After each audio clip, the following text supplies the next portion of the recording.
दौरे को लेकर ज़ाहिर है कुछ लोग जहाँ खुश हैं वहाँ कुछ हमारे हमसाए थोड़े से तकलीफ़ में हैं, अजियत में हैं, तो उस हवाले से क्या कहेंगे? इस दौरे के मुस्बित असरात तो सामने आएंगे इंशाल्लाह कौम के लिए, पाकिस्तानी कौम के लिए, अरब दुनिया के लिए, आलम इस्लाम के लिए, लेकिन साथ साथ जो हमारे पड़ोस में कुछ नाराज़ हैं हमारे।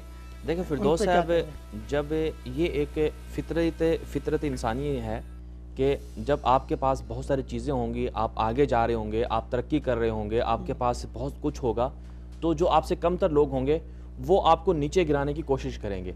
हसद और मुसाबकत, एक दूसरे से आगे बढ़ने की दौड़ जो है ये इंसान की फितरत में शामिल है। इसी तरह पाकिस्तान जो है ये अल्हम्दुलिल्लाह दुनिया का एक बड़ा मुल्क है और पाकिस्तान की ज़िम्मेदार मुल्क है और पाकिस्तान की इस हवाले से हमेशा से ये जो तारीख़ रही है, पाकिस्तान की जो कौम है, पाकिस्तान की आवाम है, वो एक दुनिया की बेहतरीन कौम है, बेहतरीन दिमाग है उनके पास।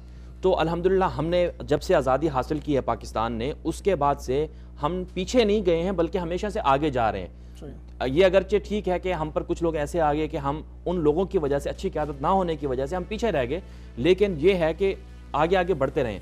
तो अब जैसे कि आपने जिक्र किया कि पाकिस्तान, ये कहना चाहे रहे उल्फत में गो हम पर बहुत मुश्किल मकाम आए। हाँ जी बिल्कुल, हम मंजिल से बाज आए आगे, हाँ बिल्कुल, आगे हमने सबकत करते रहनी है। अब ये हो रहा है कि पिछले 10 साल से, अगर 10 साल ज़्यादा अरसा हो गया, उससे थोड़ा सा कम, इन 5-6 साल 7 साल से हमने देख रहे हैं पाकिस्तान के इदारे मुत्तहिद हो गए हैं, कौम मुत्तहिद हो गई है, नौजवानों में शऊर आ गया, यानी कि सारे के सारे लोग ये समझ गए हैं कि आज जो यूरोप और अमेरिका जहाँ पर खड़ा हुआ है, हम उनसे आगे जा सकते हैं, हमारे पास उनसे ज़्यादा वसाइल हैं। ये मिडिल ईस्ट के जो ममालिक हैं उनके पास अगर पेट्रोल है तो पाकिस्तान के अंदर उनसे ज़्यादा पेट्रोल है, उनसे ज़्यादा मादनियात है। पाकिस्तान का सूबा बलूचिस्तान जो है बहुत सारे मादनियात से, वसाइल से माला माल है।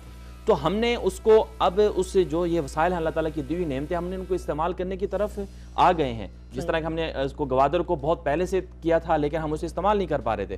तो ये सारी चीज़ें देख के 62 अरब डॉलर चीन इन्वेस्टमेंट कर रहा है CPEC के जरिए से, और सऊदी अरब ने 20 अरब डॉलर दे दिए हैं, मुआहदे कर रहा है, और 10 से 15 अरब डॉलर मुत्तहिदा अरब इमारात दे रहा है। फिर इसके अलावा कुछ और ममालिक भी पाकिस्तान को सरमायाकारी कर रहे हैं। तो एकदम से इतनी बड़ी सरमायाकारी का आना, फिर पाकिस्तान का, और ये हकीकत यही है दुनिया की, ये बिल्कुल ये हकीकत है कि मिडिल ईस्ट जो है ये दुनिया का हब है, दुनिया का दिल है, दुनिया का मरकज है। क्यों? यहीं पर से इंसानियत की इब्तिदा हुई, यहीं पर अंबिया किराम आए, यहीं पर से आगे दुनिया बढ़ी, और यहीं पर वसाइल और माला माल है। इसी वजह से हम कहते हैं कि हरमैन शरीफ मक्का मुकर्रमा जो है, संगम जो है वो यही है। तो इसलिए इसने आगे जाना है। और अब जो नया ब्लॉक बन रहा है CPEC के जरिए से, काफ़ी लोग इसके अंदर शामिल हो रहे हैं। तो ये जो हमारे रिवायती हरीफ दुश्मन हैं, जो चाहते थे यार पाकिस्तान आगे ना जाए, पाकिस्तान तरक्की ना करे, उन्होंने कोई साजिशें करनी है।